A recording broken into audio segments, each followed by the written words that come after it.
ಗಂಟೆಯ ಪ್ರಮುಖ ಸುದ್ದಿ ಎಂಎಲ್ಸಿ ಸೂರಜ್ ರೇವಣ್ಣ ವಿರುದ್ಧ ಲೈಂಗಿಕ ದೌರ್ಜನ್ಯದ ಆರೋಪ ಏನು ಕೇಳಿಬಂದಿದೆ. ಈ ಪ್ರಕರಣಕ್ಕೆ ಸಂಬಂಧಪಟ್ಟಂತೆ ಕೆಲವೇ ಕ್ಷಣಗಳಲ್ಲಿ ಹಾಸನದ ಹಿಮ್ಸ್ನಲ್ಲಿ ವೈದ್ಯಕೀಯ ಪರೀಕ್ಷೆಯನ್ನ ನಡೆಸಲಾಗುತ್ತೆ. ಸದ್ಯ ಸೆನ್ ಪೊಲೀಸ್ ಠಾಣೆಯಲ್ಲಿದ್ದಾರೆ ಸೂರಜ್ ರೇವಣ್ಣ. ಹಾಸನದಲ್ಲಿ ವೈದ್ಯಕೀಯ ಪರೀಕ್ಷೆ ನಡೆಸಿದ ಬಳಿಕ ಬೆಂಗಳೂರಿಗೆ ಸೂರಜ್ ಅವರನ್ನ ಕರೆತರುವಂತಹ ಸಾಧ್ಯತೆ ಇದೆ. ಬೆಂಗಳೂರಿಗೆ ಕರೆತಂದು ಇಲ್ಲೂ ಕೂಡ ಮತ್ತೊಮ್ಮೆ ಸೂರಜ್ಗೆ ವೈದ್ಯಕೀಯ ಪರೀಕ್ಷೆ ನಡೆಸುವಂತಹ ಸಾಧ್ಯತೆಗಳು ಕಂಡು ಬರ್ತಾ ಇದೆ. ಡಾಕ್ಟರ್ ಸೂರಜ್ ರೇವಣ್ಣ ವಿಧಾನ ಪರಿಷತ್ ಸದಸ್ಯರು. ಈ ಹಿನ್ನೆಲೆಯಲ್ಲಿ ಕೇಸ್ ಜನಪ್ರತಿನಿಧಿಗಳ ನ್ಯಾಯಾಲಯಕ್ಕೆ ಶಿಫ್ಟ್ ಆಗುವ ಸಾಧ್ಯತೆ ಇದ್ದು, ಈ ಹಿನ್ನೆಲೆಯಲ್ಲಿ ಬೆಂಗಳೂರಿಗೆ ಸೂರಜ್ ರೇವಣ್ಣ ಅವರನ್ನ ಕರೆತರುವಂತಹ ಸಾಧ್ಯತೆಗಳಿದೆ. ಕರೆತಂದು ಬೆಂಗಳೂರಿನಲ್ಲೂ ಕೂಡ ಮತ್ತೊಮ್ಮೆ ವೈದ್ಯಕೀಯ ಪರೀಕ್ಷೆ ನಡೆಸುವಂತಹ ಚಾನ್ಸಸ್ ಕಂಡು ಬರ್ತಾ ಇದೆ. ಸದ್ಯ ಹಾಸನದಲ್ಲಿ ವೈದ್ಯಕೀಯ ಪರೀಕ್ಷೆ ನಡೆಸಲಾಗುತ್ತೆ. ಸಂಜೆ 4 ಗಂಟೆಗೆ ಸೂರಜ್ ರೇವಣ್ಣನ ಬೆಂಗಳೂರಿಗೆ ಕರೆತರುವಂತಹ ಚಾನ್ಸಸ್ ಇದೆ. ಮೆಡಿಕಲ್ ಟೆಸ್ಟ್ ಬಳಿಕ ಜಡ್ಜ್ ಮುಂದೆ ಹಾಜರುಪಡಿಸುತ್ತಾರೆ. ಬಂಧನ ಪ್ರಕ್ರಿಯೆಯನ್ನ ಪೂರ್ಣಗೊಳಿಸಿದ್ದಾರೆ ಪೊಲೀಸರು. ದೃಶ್ಯಗಳನ್ನು ನೋಡ್ತಾ ಇದ್ದೀವಿ.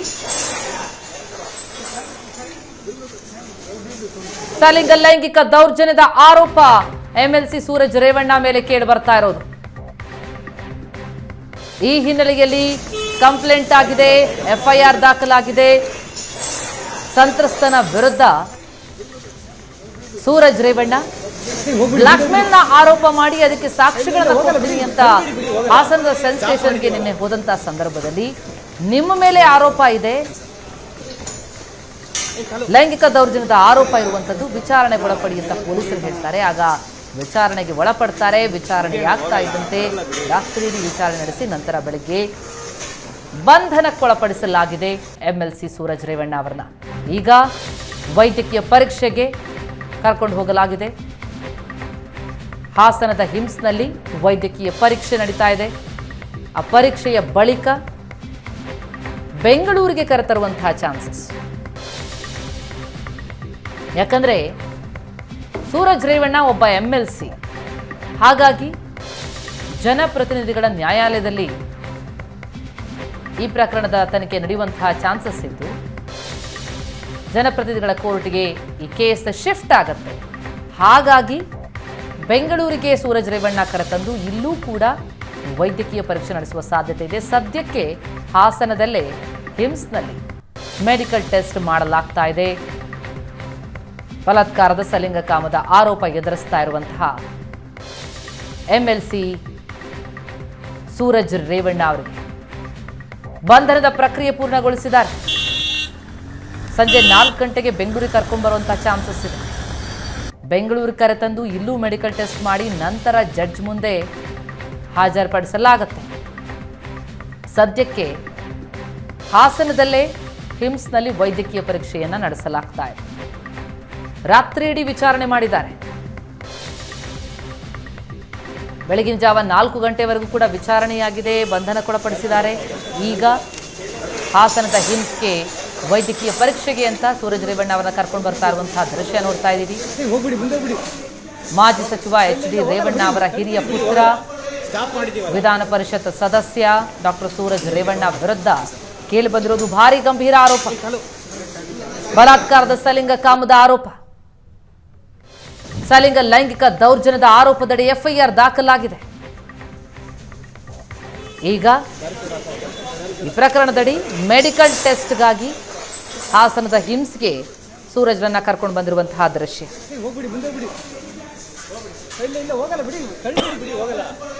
ಜೆಡಿಎಸ್ ಕಾರ್ಯಕರ್ತನೊಬ್ಬ ಮಾಡಿರುವಂತಹ ಆರೋಪ.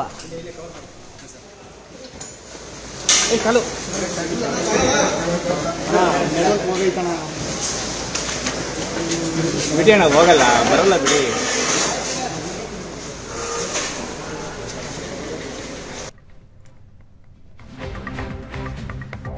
ಹಾಸನದ ಹಿಮ್ಸ್ಗೆ ಸೂರಜ್ ರೇವಣ್ಣ ಅವರನ್ನ ಕರ್ಕೊಂಡು ಬಂದು ಅಲ್ಲಿ ವೈದ್ಯಕೀಯ ಪರೀಕ್ಷೆಯನ್ನ ನಡೆಸ್ತಾ ಇರುವಂತಹ ದೃಶ್ಯಗಳನ್ನ ಗಮನಿಸ್ತಾ ಇದ್ದೀವಿ. ವೈದ್ಯಕೀಯ ಪರೀಕ್ಷೆಗೆ ಅಂತ ಕರ್ಕೊಂಡು ಬಂದಿರುವಂತಹ ಚಿತ್ರಣ ಇದು ಹಾಸನದ ಹಿಮ್ಸ್ಗೆ.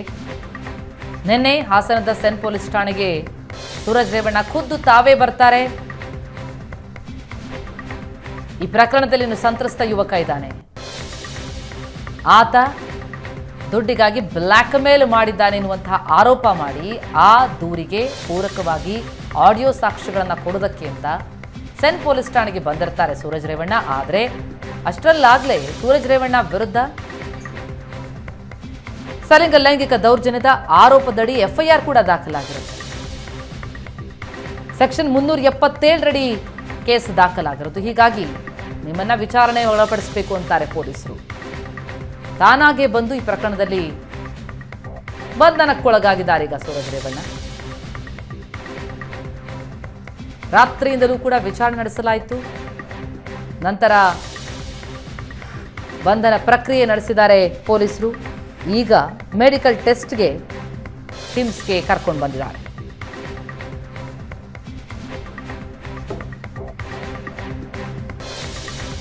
ಈ ಬಗ್ಗೆ ಡೀಟೇಲ್ಸ್ ಕೊಡ್ತಾ ಹೋಗ್ತಾರೆ ನಮ್ಮ ಹಾಸನ ಪ್ರತಿನಿಧಿ ಹರೀಶ್ ಈಗ ಸಂಪರ್ಕದಲ್ಲಿದ್ದಾರೆ.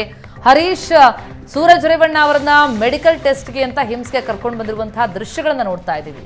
ಪ್ರಕ್ರಿಯೆ ಮುಗಿದ ಮೇಲೆ ನೇರವಾಗಿ ಬೆಂಗಳೂರಿಗೆ ಕರೆತರ್ತಾರಾ, ಮತ್ತಷ್ಟು ವಿಚಾರಣೆ ನಡೆಸ್ತಾರಾ? ಏನ್ ಡೀಟೇಲ್ಸ್ಗಳು ಲಭ್ಯ ಆಗ್ತಾ ಇದೆ ಈ ವೈದ್ಯಕೀಯ ಪರೀಕ್ಷೆಯ ಕುರಿತಾಗಿ?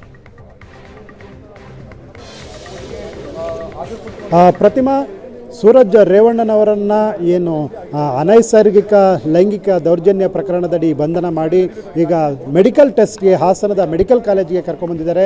ನೀವಿಲ್ಲಿ ದೃಶ್ಯಗಳಲ್ಲಿ ನೋಡ್ಬೋದು ಪ್ರತಿಮಾ. ಮೆಡಿಕಲ್ ಟೆಸ್ಟ್ಗೆ ಸೂರಜ್ ರೇವಣ್ಣನ ಕರೆತಂದಿರುವ ಹಿನ್ನೆಲೆಯಲ್ಲಿ ಬಿಗಿ ಪೊಲೀಸ್ ಬಂದೋಬಸ್ತನ್ನು ಸಹ ಇಲ್ಲಿ ಸ್ಥಳದಲ್ಲಿ ಮಾಡಲಾಗಿದೆ. ಹಾಸನದ ಮೆಡಿಕಲ್ ಕಾಲೇಜಿನಲ್ಲಿ ಡಾಕ್ಟರ್ ಲೋಕೇಶ್ ಅವರು ಮೆಡಿಕಲ್ ಟೆಸ್ಟ್ಗೆ ಸಂಬಂಧಪಟ್ಟಂತೆ ಅವರಿಗೆ ಪರೀಕ್ಷೆಯನ್ನು ನಡೆಸ್ತಾ ಇದ್ದಾರೆ. BP, ಶುಗರ್, ಅವರ ಯಾವೆಲ್ಲ ಸಮಸ್ಯೆಗಳು ಯಾವುದಾದ್ರೂ ಈ ಹಿಂದೆ ಇತ್ತ ಈ ಎಲ್ಲ ಆಯಾಮಗಳಲ್ಲೂ ಸಹ ಮೆಡಿಕಲ್ ಟೆಸ್ಟನ್ನು ಮಾಡ್ತಾರೆ. ನಂತರದಲ್ಲಿ ಅವರನ್ನು ಬೆಂಗಳೂರಿಗೆ ಕರೆತರುವ ಸಾಧ್ಯತೆ ಇದೆ. ಜನಪ್ರತಿನಿಧಿಗಳ ನ್ಯಾಯಾಲಯಕ್ಕೆ ಅವರನ್ನು ಹಾಜರುಪಡಿಸುವ ಸಾಧ್ಯತೆ ಇದೆ ಅಂತ ಹೇಳಲಾಗ್ತಾ ಇದೆ. ಮೆಡಿಕಲ್ ಟೆಸ್ಟ್ ನಂತರದಲ್ಲಿ ಅವರನ್ನು ಪೊಲೀಸ್ ಠಾಣೆಗೆ ಕರೆದೊಯ್ದು ಇನ್ನಷ್ಟು ಹೊತ್ತು ವಿಚಾರಣೆಯನ್ನು ನಡೆಸಿ ನಂತರದಲ್ಲಿ ಅವ್ರನ್ನ ಬೆಂಗಳೂರಿನ ಜನಪ್ರತಿನಿಧಿಗಳ ನ್ಯಾಯಾಲಯದಲ್ಲಿ ಹಾಜರುಪಡಿಸುವ ಸಾಧ್ಯತೆ ಇದೆ. ಮೊದಲಿಗೆ ಸ್ಥಳೀಯ ನ್ಯಾಯಾಧೀಶರ ಅನುಮತಿಯನ್ನು ಪಡೆದು ನಂತರದಲ್ಲಿ ಬೆಂಗಳೂರಿನ ಜನಪ್ರತಿನಿಧಿಗಳ ನ್ಯಾಯಾಲಯಕ್ಕೆ ಕರೆದೊಯ್ತಾರೆ ಅನ್ನುವಂಥ ಮಾಹಿತಿ ಇತ್ತು. ಆದರೆ ಈಗ ಇರುವಂತಹ ಮಾಹಿತಿ ಸೂರಜ್ ರೇವಣ್ಣನವರನ್ನು ಮೆಡಿಕಲ್ ಟೆಸ್ಟ್ ನಂತರದಲ್ಲಿ ಸೆನ್ ಪೊಲೀಸ್ ಠಾಣೆಗೆ ಕರೆದೊಯ್ದು ಇನ್ನಷ್ಟು ಮಾಹಿತಿಯನ್ನು ಪಡೆದು ನಂತರದಲ್ಲಿ ಅವರನ್ನು ಬೆಂಗಳೂರಿನ ಜನಪ್ರತಿನಿಧಿಗಳ ನ್ಯಾಯಾಲಯದಲ್ಲಿ ಹಾಜರುಪಡಿಸಲಿದ್ದಾರೆ ಅನ್ನುವಂತಹದ್ದು ಸದ್ಯ ಇರುವಂತಹ ಮಾಹಿತಿ. ನೀವು ಇಲ್ಲಿ ದೃಶ್ಯಗಳಲ್ಲಿ ನೋಡ್ಬೋದು. ಇದೇ ವಾಹನದಲ್ಲಿ ಸೂರಜ್ ರೇವಣ್ಣನವ್ರನ್ನ ಕರೆತರಲಾಯಿತು. ಇಬ್ಬರು ಅಕ್ಕಪಕ್ಕ ಪೊಲೀಸರು ಕುಳಿತುಕೊಂಡು ಮಧ್ಯದಲ್ಲಿ ಸೂರಜ್ ರೇವಣ್ಣನ ಕೂರಿಸ್ಕೊಂಡು ಈ ಒಂದು ಮೆಡಿಕಲ್ ಟೆಸ್ಟ್ಗೆ ಕರೆತಂದರು. ಈಗ ಮೆಡಿಕಲ್ ಟೆಸ್ಟ್ಗೆ ಒಳಭಾಗಕ್ಕೆ ಕರೆದೊಯ್ದಿದ್ದಾರೆ. ಮೆಡಿಕಲ್ ಟೆಸ್ಟ್ ನಡೆದ ನಂತರದಲ್ಲಿ ಮತ್ತೆ ಸೆನ್ ಪೊಲೀಸ್ ಠಾಣೆಗೆ ಕರೆದೊಯ್ದು ಒಂದಷ್ಟು ವಿಚಾರಣೆಯನ್ನು ಮಾಡುವ ಸಾಧ್ಯತೆ ಇದೆ. ಸದ್ಯ ಈಗ ಮೆಡಿಕಲ್ ಟೆಸ್ಟನ್ನು ನಡೆಸ್ತಾ ಇದ್ದಾರೆ. ಹಾಸನದ ಮೆಡಿಕಲ್ ಕಾಲೇಜಿನಲ್ಲಿ ಸೂರಜ್ ರೇವಣ್ಣ ಅವರಿಗೆ ಮೆಡಿಕಲ್ ಟೆಸ್ಟ್ ಆಗ್ತಾ ಇದೆ. ಸಂತ್ರಸ್ತ ಯುವಕನೋರ್ವ ದೂರನ್ನು ನೀಡಿದ್ದ ಸೂರಜ್ ರೇವಣ್ಣ ವಿರುದ್ಧ JDS ಕಾರ್ಯಕರ್ತನಾಗಿದ್ದೆ, ಜೊತೆಗೆ ಕೆಲಸ ಕೇಳಿಕೊಂಡು ಹೋದಂಥ ಸಂದರ್ಭದಲ್ಲಿ ನನಗೆ ಒಬ್ಬನೇ ಇದ್ದೀನಿ ಬಾ ಅಂತ ಕರೆಸಿ ನಂತರದಲ್ಲಿ ಆ ಥರ ಏನು ಲೈಂಗಿಕ ದೌರ್ಜನ್ಯವನ್ನು ಎಸಗಿದ್ದಾರೆ ನನ್ನ ಮೇಲೆ ಅನ್ನುವಂತಹ ದೂರನ್ನು ಸೂರಜ್ ರೇವಣ್ಣ ವಿರುದ್ಧ ಸಂತ್ರಸ್ತ ಹೇಳ್ಕೊಂಡಿದ್ದ. ನಂತರದಲ್ಲಿ ಈಗ ಆ ಪ್ರಕರಣಕ್ಕೆ ಸಂಬಂಧಪಟ್ಟಂತೆ ಸೂರಜ್ ರೇವಣ್ಣನನ್ನು ಬಂಧನ ಮಾಡಲಾಗಿದೆ. IPC ಸೆಕ್ಷನ್ 377, 342, 506, 334 ಸೇರಿದಂತೆ ಅವರ ವಿರುದ್ಧ ಪ್ರಕರಣಗಳು ದಾಖಲಾಗಿದ್ದು ಈಗ ಮೆಡಿಕಲ್ ಟೆಸ್ಟ್ಗೆ ಹಾಸನದ ಮೆಡಿಕಲ್ ಕಾಲೇಜ್ಗೆ ಸೂರಜ್ ರೇವಣ್ಣನನ್ನು ಪೊಲೀಸ್ ಬಂದೋಬಸ್ತ್ನಲ್ಲಿ ಕರೆತಂದು ಮೆಡಿಕಲ್ ಟೆಸ್ಟ್ ಮಾಡಿಸಲಾಗ್ತಾ ಇದೆ. ಪ್ರತಿಮಾ, ಹರೀಶ್, ಈ ಸೆಕ್ಷನ್ಗಳನ್ನೇನು ಹಾಕಲಾಗಿದೆ 377 ಆದಿಯಾಗಿ ಹಲವು ಸೆಕ್ಷನ್ಗಳನ್ನು ಆಧರಿಸಿ ಈಗ ಏನು FIR ದಾಖಲಾಗಿದೆ. ಈ ಸೆಕ್ಷನ್ಗಳಿಗೆ ಏನು ಹೇಳ್ತವೆ? ಯಾವ ರೀತಿಯಾದಂಥ ಅಪರಾಧ, ಯಾವ ನಾನ್ ಬೇಲೇಬಲ್ಲ, ಹೇಗೆ, ಈ ಬಗ್ಗೆ ಏನು ಡೀಟೇಲ್ಸ್ಗಳು ಲಭ್ಯ ಆಗ್ತಾ ಇದೆ? ಪ್ರತಿಮಾ, IPC ಸೆಕ್ಷನ್ 377 10 ವರ್ಷಗಳ ಕಾರಾಗೃಹ ಶಿಕ್ಷೆ ಮತ್ತು ಜೀವಾವಧಿ ಶಿಕ್ಷೆಯೂ ಸಹ ಈ ಒಂದು ಸೆಕ್ಷನ್ ಅಡಿ ಬರುತ್ತೆ. ಹೀಗಾಗಿ ಇದು ನಾನ್ ಬೇಲೆಬಲ್ ಅಫೆನ್ಸ್. 344 ಸಹ ಅವರಿಗೆ ನಾನ್ ಬೇಲೆಬಲ್ ಅಫೆನ್ಸ್ ಆಗಿರೋದ್ರಿಂದ ಇವರನ್ನು ಈಗ ವಿಚಾರಣೆಯನ್ನು ನಡೆಸ್ತಾರೆ. ನಂತರ ನ್ಯಾಯಾಧೀಶರ ಎದುರು ಹಾಜರುಪಡಿಸಿ ನಂತರದಲ್ಲಿ ಅವರನ್ನು ಪೊಲೀಸ್ ಕಸ್ಟಡಿಗೆ ಬೇಕಾ ಅಥವಾ ಅವರನ್ನು ಜುಡಿಷಿಯಲ್ ಕಸ್ಟಡಿಗೆ ಕೊಡ್ತಾರೆ ಅನ್ನುವಂತಹದ್ದನ್ನು ನೋಡಬೇಕಿದೆ. ಸದ್ಯಕ್ಕೆ ಅವರ ವಿರುದ್ಧ ನಾನ್ ಬೇಲೆಬಲ್ ಅಫೆನ್ಸ್ ಉಲ್ಲಂಘಿಸಿರೋದ್ರಿಂದ 377 ಸಲ್ಲಿಂಗ ಲೈಂಗಿಕ ದೌರ್ಜನ್ಯ ಅಡಿ ದೂರು ದಾಖಲಾಗಿದೆ. ಇದು ನಾನ್ ಬೇಲೆಬಲ್ ಅಫೆನ್ಸ್ ಇದೆ. ಜೀವಾವಧಿ ಶಿಕ್ಷೆಯೂ ಸಹ ಈ ಒಂದು ಪ್ರಕರಣಕ್ಕೆ ಅಟ್ರ್ಯಾಕ್ಟ್ ಆಗೋದ್ರಿಂದ, ಜೊತೆಗೆ 10 ವರ್ಷಗಳ ಕಾರಾಗೃಹ ಶಿಕ್ಷೆಯ ಅಟ್ರ್ಯಾಕ್ಟ್ ಪ್ರಕರಣ ಇದಾಗಿರೋದ್ರಿಂದ ಅವರನ್ನು ಜನಪ್ರತಿನಿಧಿಗಳ ನ್ಯಾಯಾಧೀಶರ ಎದುರು ಹಾಜರುಪಡಿಸಲಿದ್ದಾರೆ. ನಂತರದಲ್ಲಿ ಅವರನ್ನು ಪೊಲೀಸ್ ಕಸ್ಟಡಿಗೆ ಪಡಿತಾರಾ ಅಥವಾ ಜುಡಿಷಿಯಲ್ ಕಸ್ಟಡಿಗೆ ಕೊಡ್ತಾರಾ ಅಂತಕ್ಕಂಥದ್ದು ಗೊತ್ತಾಗಬೇಕಿದೆ. ಇದು ಸೂರಜ್ ರೇವಣ್ಣರವರ ವಿರುದ್ಧ ಈಗ ಏನು ಅನೈಸರ್ಗಿಕ ಲೈಂಗಿಕ ದೌರ್ಜನ್ಯದಡಿ ಪ್ರಕರಣ ದಾಖಲಾಗಿದೆ. ಈ ಪ್ರಕರಣಕ್ಕೆ ಸಂಬಂಧಪಟ್ಟಂತೆ ನಿನ್ನೆ FIR ದಾಖಲಾಗಿತ್ತು. ನಿನ್ನೆ ತಡರಾತ್ರಿವರೆಗೂ ಸಹ ವಿಚಾರಣೆಯನ್ನು ನಡೆಸಿದರು. ಮುಂಜಾನೆ 4 ಗಂಟೆವರೆಗೂ ಸಹ DYSP ತನಿಖಾಧಿಕಾರಿ ಪ್ರಮೋದ್ ಕುಮಾರ್ ವಿಚಾರಣೆ ನಡೆಸಿದರು. ಬೆಳಗ್ಗೆ ಅವರನ್ನು ಬಂಧಿಸಲಾಗಿದೆ ಅನ್ನುವಂತಹ ಅದನ್ನು ಅಧಿಕೃತಗೊಳಿಸಿದರು. ಈಗ ಮೆಡಿಕಲ್ ಟೆಸ್ಟ್ಗೆ ಪೊಲೀಸ್ ವಾಹನದಲ್ಲಿ ಕರೆತರುವ ಮೂಲಕ ಮೆಡಿಕಲ್ ಟೆಸ್ಟನ್ನು ಸೂರಜ್ ರೇವಣ್ಣವರಿಗೆ ಮಾಡಿಸ್ತಾ ಇದ್ದಾರೆ. ಲೈಂಗಿಕ ದೌರ್ಜನ್ಯ ಆರೋಪ ಸೂರಜ್ ರೇವಣ್ಣವರ ವಿರುದ್ಧ ಇತ್ತು. ಅವರ ಕಾರ್ಯಕರ್ತ ಅಂದರೆ JDS ಕಾರ್ಯಕರ್ತನೇ ಸೂರಜ್ ರೇವಣ್ಣ ವಿರುದ್ಧ ದೂರನ್ನು ನೀಡಿದ್ದ ಹಿನ್ನೆಲೆಯಲ್ಲಿ ಪ್ರಕರಣ ದಾಖಲಾಗಿತ್ತು. ಮತ್ತು ಸಂತ್ರಸ್ತರ ವಿರುದ್ಧವೂ ಸಹ ಸೂರಜ್ ರೇವಣ್ಣ ಅವರ ಆಪ್ತ ಶಿವಕುಮಾರ್ ಎಂಬುವರು ದೂರನ್ನು ಸಹ ನೀಡಿದ್ದಾರೆ. ಈ ಪ್ರಕರಣಕ್ಕೆ ಸಂಬಂಧಪಟ್ಟಂತೆಯೂ ಸಹ ನಿನ್ನೆ ಆಡಿಯೋ ಮತ್ತು ಕೆಲ ದಾಖಲೆಗಳನ್ನು ಸೆನ್ ಪೊಲೀಸ್ ಠಾಣೆಗೆ ನೀಡೋದಕ್ಕೆ ಸೂರಜ್ ರೇವಣ್ಣವರು ಬಂದಂಥ ಸಂದರ್ಭದಲ್ಲಿ ನಿಮ್ಮ ವಿರುದ್ಧ IPC ಸೆಕ್ಷನ್ 377 ಅಡಿಯಲ್ಲಿ ಪ್ರಕರಣ ದಾಖಲಾಗಿದೆ, ಹೀಗಾಗಿ ನೀವು ವಿಚಾರಣೆಗೆ ನಮಗೆ ಅವಕಾಶವನ್ನು ನೀಡಬೇಕು ಅನ್ನುವಂತಹ ವಿಚಾರವನ್ನು ಪೊಲೀಸರು ತಿಳಿಸಿದ ನಂತರದಲ್ಲಿ ವಿಚಾರಣೆಗೆ ಕೋಪರೇಟ್ ಮಾಡಿದ್ದಾರೆ. ಈಗ ಅವರನ್ನು ಬಂಧಿಸಿ ಮೆಡಿಕಲ್ ಟೆಸ್ಟ್ಗೆ ಕರೆತರಲಾಗಿದೆ. ಪ್ರತಿಮಾ. ಎಸ್ ಹರೀಶ್, ಧನ್ಯವಾದ ತಮ್ಮೆಲ್ಲ ಮಾಹಿತಿಗೆ.